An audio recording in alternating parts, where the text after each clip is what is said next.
So, ayun, bago ako umuwi, dumaan ako sa Coco kasi I'm not that satisfied dun sa kinain ko.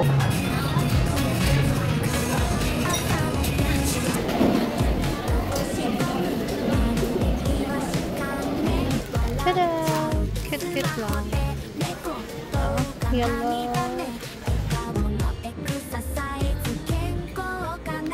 Oh, ganito. 2 years to 5 years old. So,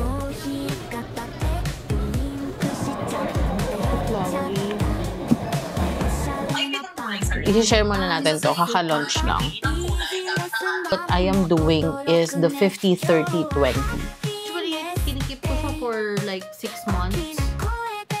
Kasi usually every 6 months nagta-travel ako.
Here we are at SM. Actually, hindi ko alam kung bakit ako nandito, but I want to breathe because this week is not a good week for me when it comes to work and everything. Pero maglalakad-lakad lang din ako then later, siguro, tatambay sa Starbucks and sit down ng mga dapat gawin. Pero ngayon, nandito ako sa National Bookstore. I'm looking for something to give a gift to someone and I don't know. So, yeah. Maybe dasahan ako. Kaso, nung nakita ko yung pila, sobrang haba na. So, parang hindi good idea na ngayon ako mamili dito sa National Bookstore. Kasi look ko, tingnan nyo, ang dami magagandang item. Tada! Kit-kit lang. Yeah, yellow. Cute. Diba? Mga ganyan. Stationery. But yeah, I don't think makakabili tayo ngayon kasi sobrang haba ng pila. Next time na lang. Haba ng pila. Hindi ko na ibibigyo kasi sobrang daming tao. Haba ng pila hanggang dito na saan. Ang cute na itong mga to.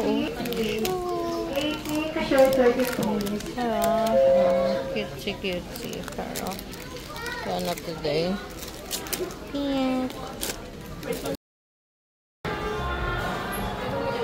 Naku, ang gaganda. Super cute. Mas mura lang. 249. Ganda.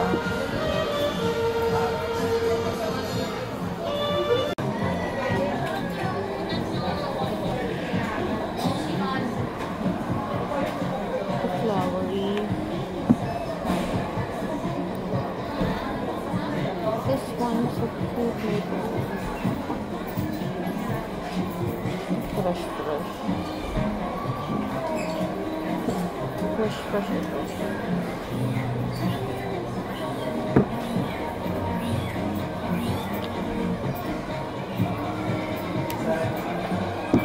For the price pa din.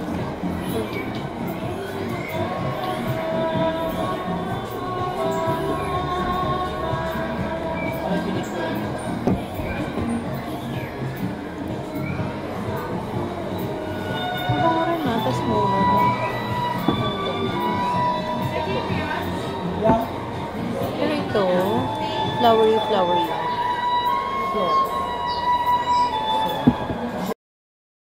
So, titingin tayo ng mga pwedeng good for 1-year-old na mga gift kasi magwawan na yung anak ng friend ko and magwa-birthday na siya. I need to give him a gift. A baby boy. Mga ganito siguro. Applicable na ba ito sa kanila? 9 months plus. Ayan. 6 months plus. 10 months plus. Mga ganito siguro, no? Panigurado meron na siya mga ganito basics eh. So, let's look for something na pwede sa kanya. 1-year-old. So, mga ganito. 2 years to 5 years old. So, parang too early to sa kanya. Mga ganito. Check natin. Ayun. Ang role natin is magregalo muna sa anak ng mga friends natin. Kasi tayo wala tayong bibilhan pa. Mga necessity na to. Let's check. Surprise. Yeah. So, medyo konti lang yung options dito. Or bottle.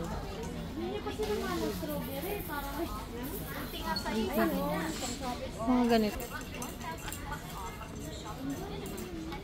Hindi, mga ganito. 1-year-old eh. Or mga ganito. Ayan. Tingin ko mas maganda to sa kanila. Mga ganito. Let's try. Anong tayo? Next month pa naman yun. Nagtitingin lang ako ng mga possible na pwede nating ibigay. Or yun nga, mga bottle. Kasi bottle feeding na siya.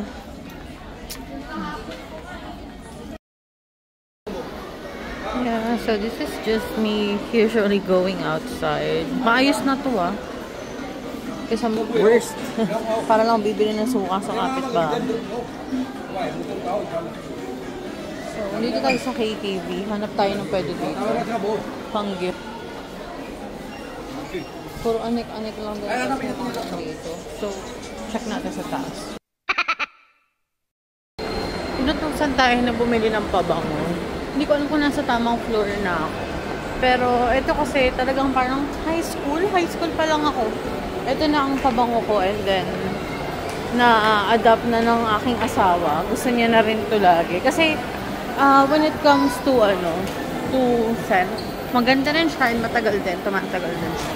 So, let's say, ito na siya, prescripto. Sa prescripto, yan. And bibili lang tayo ng isa. This is what we bought. Ito siya, yung sige niya.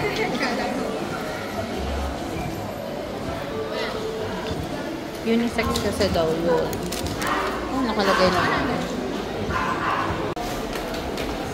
Okay, so nakabili na tayo and next na. Gutom na ako. It's just 5:15 pero parang gusto ko na mag-early lunch. Early dinner. Ihilang tayo sa club.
してたね時計ばかり気にしてたでしょう帰ってきたらゆっくりしてほしいなそばで寄り添って見守ってるよお疲れ様今日もよく頑張ったねソファに座って僕を撫でて優しい時間を一緒に過ごそう君が笑えばそれだけで嬉しい今日はちゃんとご飯食べたかな疲れた顔はすぐにわかるよそんな日はほら僕をギュッとして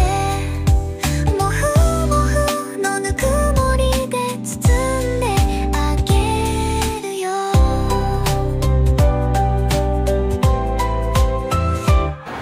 お疲れ様今日もよく頑張ったね深呼吸して力を抜いて僕がそばにいるからもう安心して一緒に眠りにつこう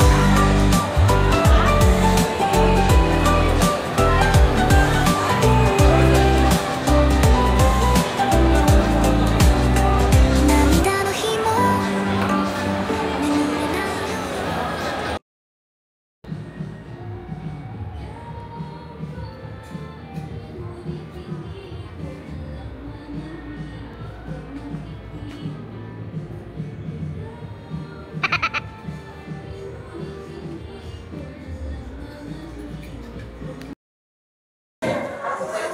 Oh yeah, so ayun, bago ako umuwi, dumaan ako sa Coco kasi I'm not that satisfied dun sa kinain ko. Madami siya. Actually, busog ako. Ang problema, parang may something na hinahanap ako na hindi ko alam, but I want something sweet. So, nag-dessert na lang tayo sa dessert, pero drink lang talaga to.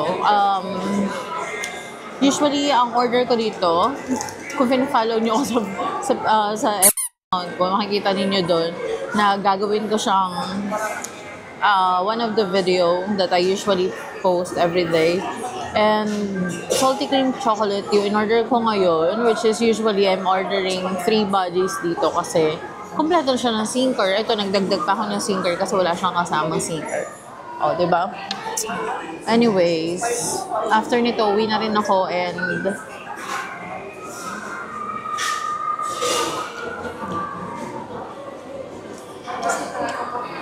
may mga gagawin pa ako sa loob ng bahay. And tomorrow, we will going somewhere. I'll keep my camera na siguro. And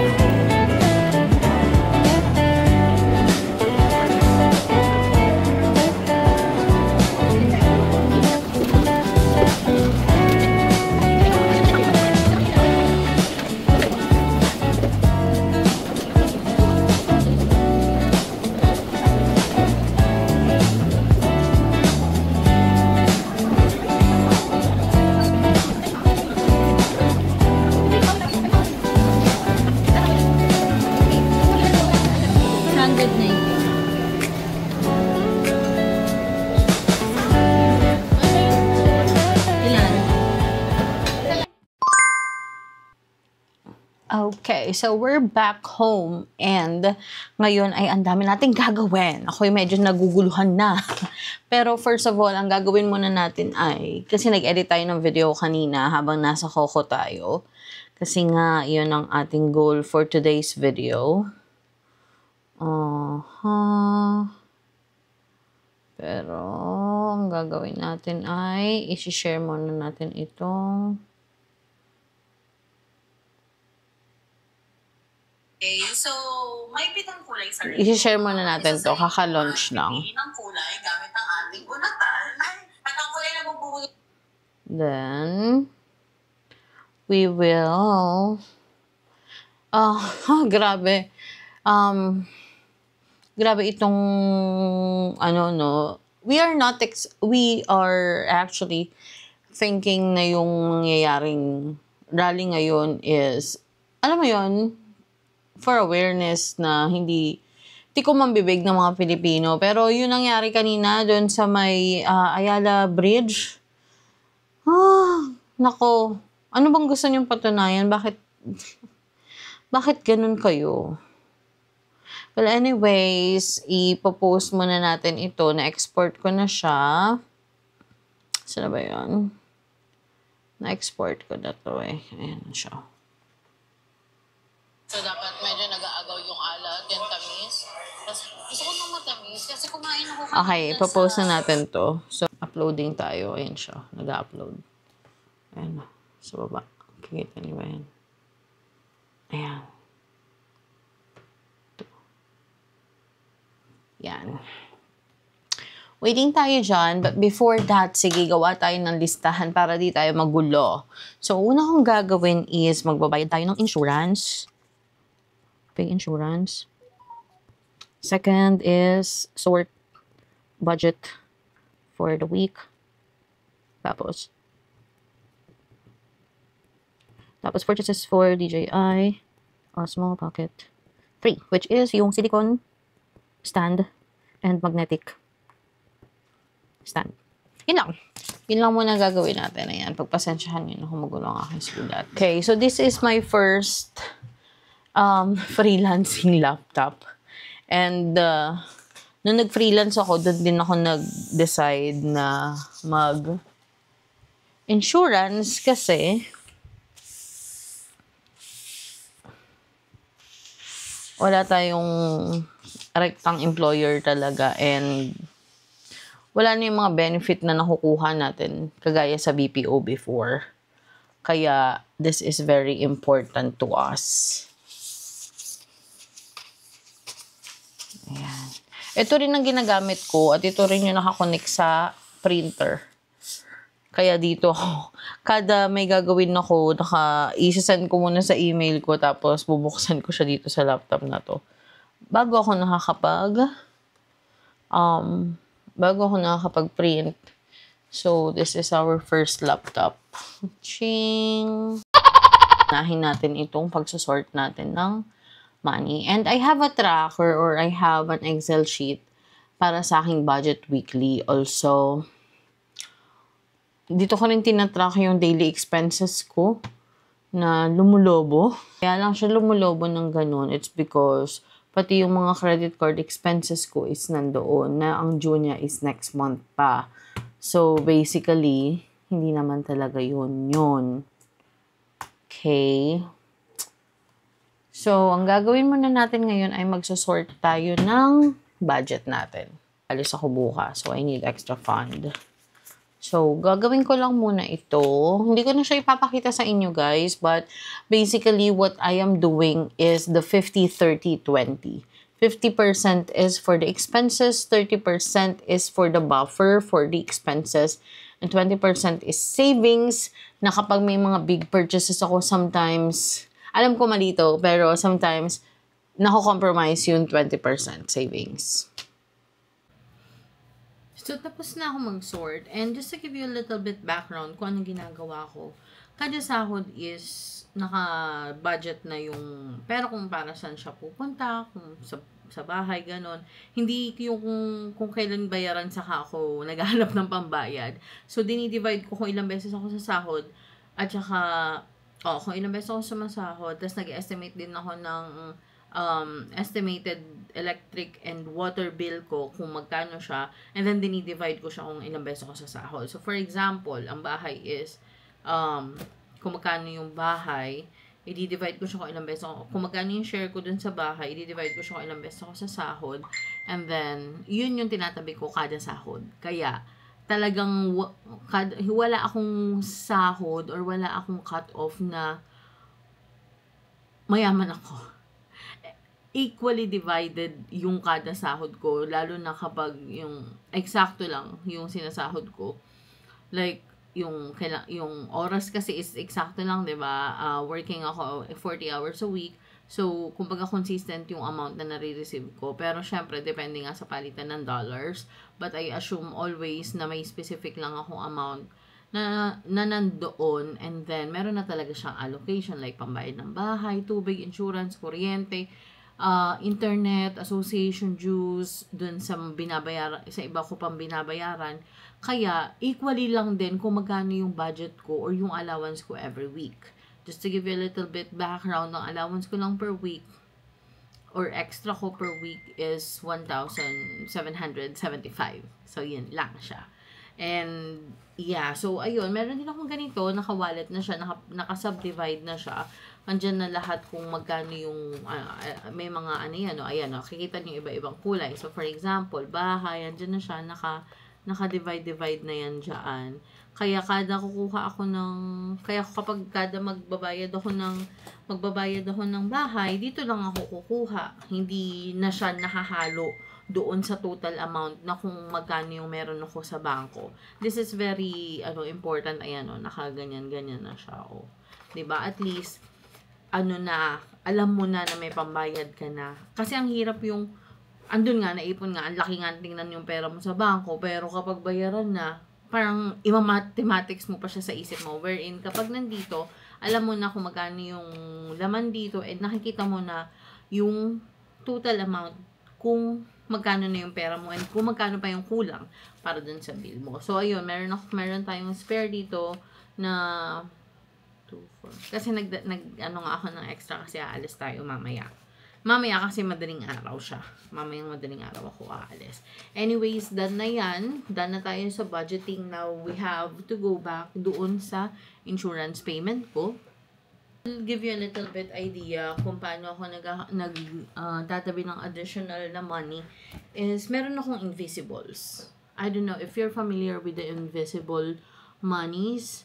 I know na merong mga kukontra dito, sasabihin na bawal yan, ganyan. You're keeping your money at home. You're keeping the money for circulation, ganyan. But I'm doing a invisible 200 bill, invisible 50 pesos, and invisible new coins. New coins is 10 pesos, 5 pesos, and the 20 pesos. Ngayon, hindi naman siya bonggang-bongga kasi ganito lang naman. Pagdating dun sa Barya Hub, ganito lang kalaki yung lagayan ko. Kapag napupuno na yan, pinapadala ko na yan sa restaurant ng husband ko, and then para meron silang parang pampanukli, tas ipapalit sa akin yung buong bill. Ganon ko siya ginagawa. Para meron akong parang nagmumukha siyang ipon talaga, di ba? Like, for example, pero minsan nagagalaw ko yung mga ganong coin sa wallet ko kapag kailangan. Tapos, kapag pauwi ako, kung ano na lang yung natira kong bagong coin or 50 and 200, automatic yun, nilalagay ko siya dun sa lagayan ko. Ayun. Usually, kinikip ko siya for like 6 months. Kasi usually, every 6 months nagta-travel ako. Tapos, parang yun yung ginagamit kong extra fund ko kapag nagta-travel. O, diba? At least, meron na tayong extra pera. What do you think about that? Meron akong mga na-influensyahan dyan, honestly. May mga nagtatry na rin gumawa niyan, ganon. I don't know kung naging successful sila, pero meron tayong app dito sa phone. Pagpasensyahan nyo na at ang aking cellphone ay may linya. Ayan, diba? Magsisend daw siya ng verification sa aking cellphone number, which is ito na siya. Tingin ko mas madali ito. Hindi ko na dapat pala binuksan itong laptop. Nagpakahirap pa tayo.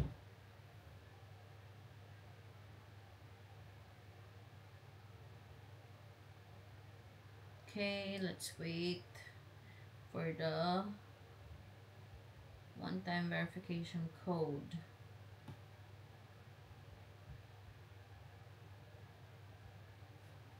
Okay, verify. Ayan, laging in na siya.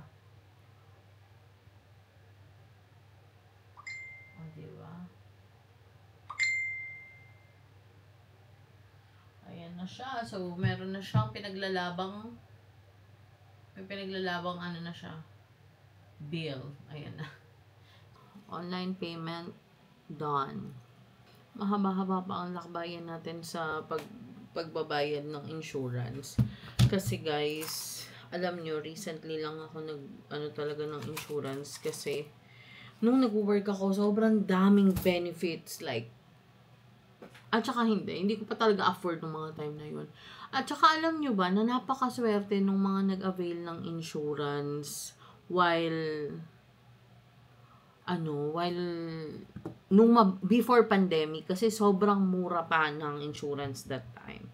Hindi kagaya ngayon, Diyos mio, napakamahal na ng insurance lalo nung pumutok yung COVID.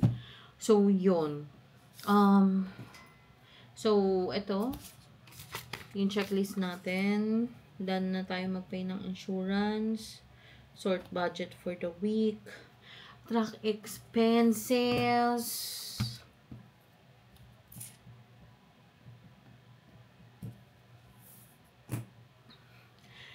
Track expenses.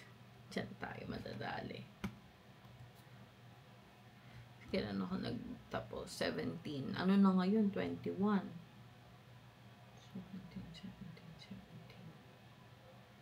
What is 17? Tuesday. So, nag-Thursday pa tayo. Nagpunta pa tayo ng 17 eh. Ay, ng 18. So, expense from September 18 to today, 21. Okay, ito gagawin ko. Guys, alam nyo, siguro, tatapusin ko na lang itong video na to dito kasi masyado pang mahaba. And gagawin ko is bibili na ako nitong mga to sa Shopee, yung silicone at saka yung magnetic stand. And then, isasama ko na lang kayo sa pag-unbox nun. Kasi masyado nang mahaba yung video and it's too much for you guys. By the way, yun lang. At salamat sa lahat ng mga sumusuporta at nanonood. At may mga nadadagdag na tayong followers. Yay! I will be posting this siguro within next week. Within next week. Siguro once a week lang tayo mag-upload ng vlog para hindi naman bombarded yung ating vlogging journey reaching the goal of 1,000 followers. But I really hope na makuha natin siya in the next couple of months para 1,000 na siya and wala. At saka parang medyo nag-enjoy na ako ng konti. Kahit minsan, or actually kanina naka-encounter ako ng mga nakita nila kasi na nag-video ako, umiiwas sila. Kasi sa mall ako kanina eh. Then, yung isang bata kanina, parang binubulong niya sa daddy niya, tsaka sa mama niya na nagvo-vlog ako. Yung mga ganun. Pero, tuloy-tuloy lang tayo and sana ma-overcome ko yung, ang tawag doon? Crowd fright? Right? Oo, natakot ako mag-video sa maraming tao. And kasi conscious pa rin talaga ako doon sa ibang titingin, ganyan. Pero, I'm really hoping na matuloy-tuloy ko to. And this is our second part of this vlogging journey, back to vlogging journey outside. And, maaga pa kasi tomorrow. So, baka magpahinga muna ako. Hindi ko muna gagawin yung tracking expenses kasi parang inaantok na ako.